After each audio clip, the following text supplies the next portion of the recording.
We're going to feature a testimony by a man of God named Mickey Robinson. You're going to be absolutely amazed when you hear this story, because he was in a plane crash that literally destroyed him. In fact, it killed him. And yet he's alive to tell the tale. Hold on to your seats right now and listen to this amazing, outstanding testimony of the goodness of God. I'd never met anybody who ever told me about anything personally knowing God or anything supernatural other than historically what I knew from stories from the Bible.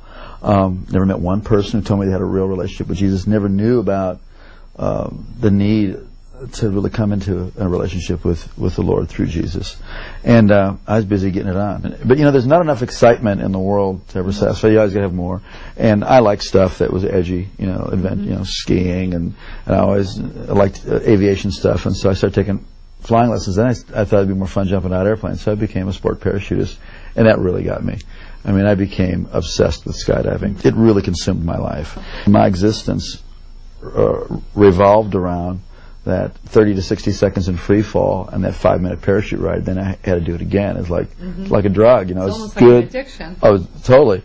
And then all of a sudden, one night, all that was going to change.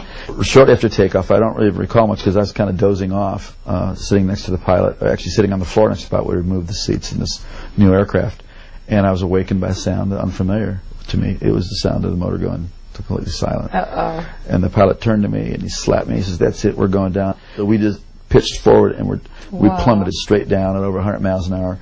And what was seen out of the cockpit, and this was told to me, I don't recall this, but we were going straight to the ground and we're headed right towards a gigantic oak tree. We did hit that tree going, like I said, over 100 miles an hour, and my face stopped my body going 100 miles an hour. So then the airplane cartwheeled on its wings and slammed into the ground. If you see pictures of the aircraft, it doesn't look like anybody could survive this. So there was obviously injury and confusion, and the two students got pushed out the doorway and by one of my friends who was a very experienced jumper. And the fourth man out saw me moving, and the pilot assumed we were leaving too. And just as he was going out, the plane went up in flames. And as he was running away, he heard screaming and realized I was trapped inside along with the pilot. And this brave man who was my friend and went back in the plane and saw me trying to escape where the wing had been torn loose from the airplane, but I was stuck, and something on my equipment or my clothing was caught, and I was soaked with fuel, and it was on fire from head to toe. Wow. And just like you've seen in movies, a person whose whole body was engulfed in flames. And this is where God did the first miracle. This man grabbed a hold of my parachute harness and with his bare hands tore that loose. It's 2,000 pounds tensile strength in each one of those straps. Wow. Pulled so hard he pulled his thumbs out of his sockets, dragged me away from the plane and slapped the fire out. It kept reigniting, and then he tried to go back for the pilot and he couldn't. He was burned alive. Well, they rushed me off to the hospital. Obviously it was horrible, and they rushed me off to the hospital and saw that I sustained very serious injuries. I had a brain injury. I had burns over a large portion of my body.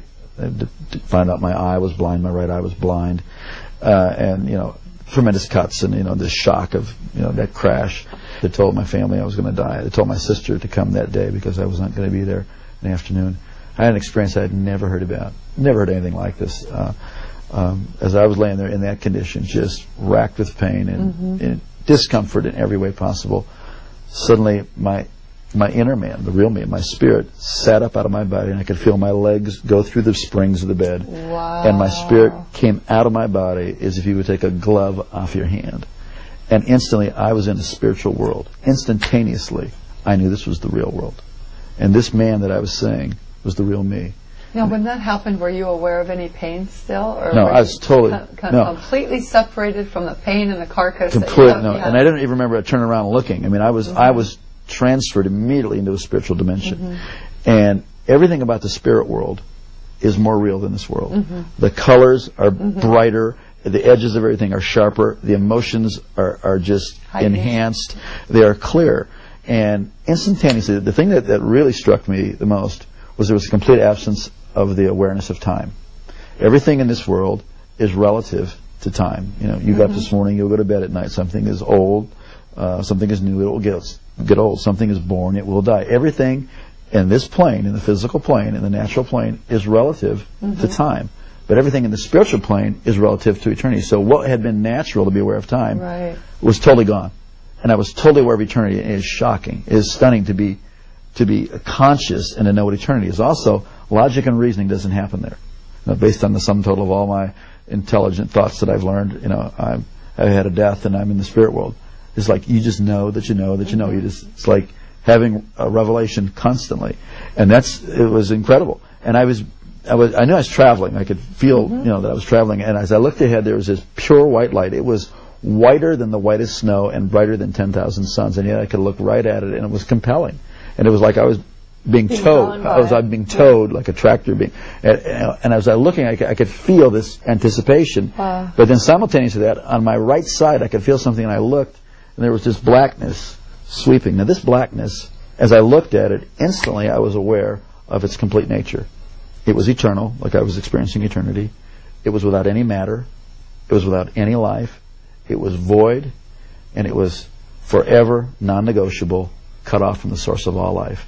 And the more that I looked at it, the faster it would sweep, and the more that occurred, the more intense the feeling of the nature of being cut off and sealed forever and separated is horrific. Yes. Horrific. You would not. I used to never be able to stand to be near anybody who could say go to hell after that, because you wouldn't want the worst person. No. You wouldn't want Adolf Hitler, Bin Laden, Saddam. You wouldn't want any human being to ever go in there. It was so horrible.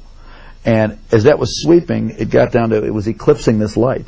So there was just it was like you're in a room and you close the door, a dark room, and there's a little space between the door and the door jamb. It wasn't a doorway. This was a real place that I was seeing and that I was feeling.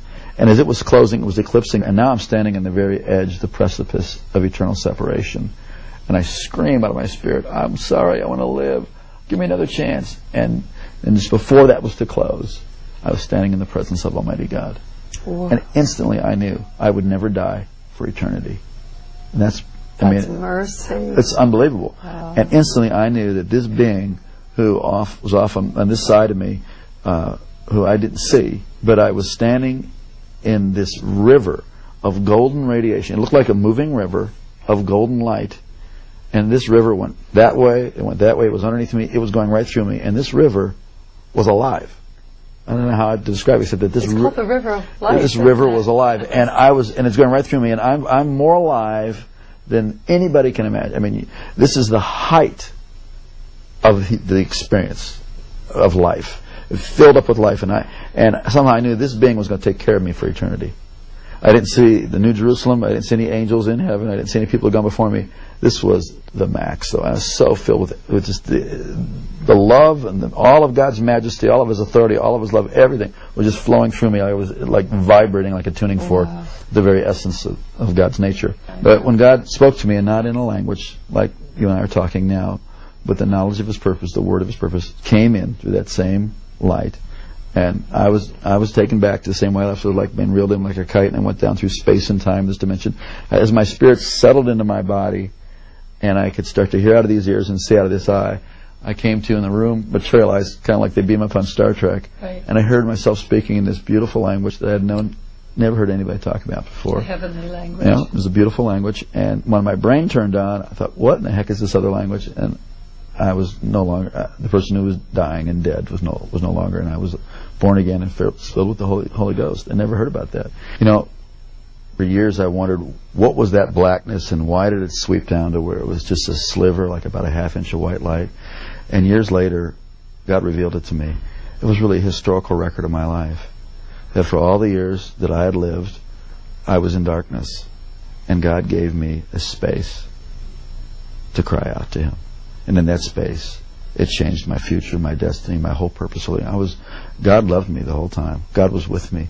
But, please don't wait until you're that desperate. We're desperate right now, and He's with you, and you have a chance today to cry out to God. It's not complicated. It's not religious. I mean, certainly my prayer wasn't all that complicated, and it wasn't about religion. It was about I needed life, and there is no one of us before God that doesn't need the whole life that He has to offer.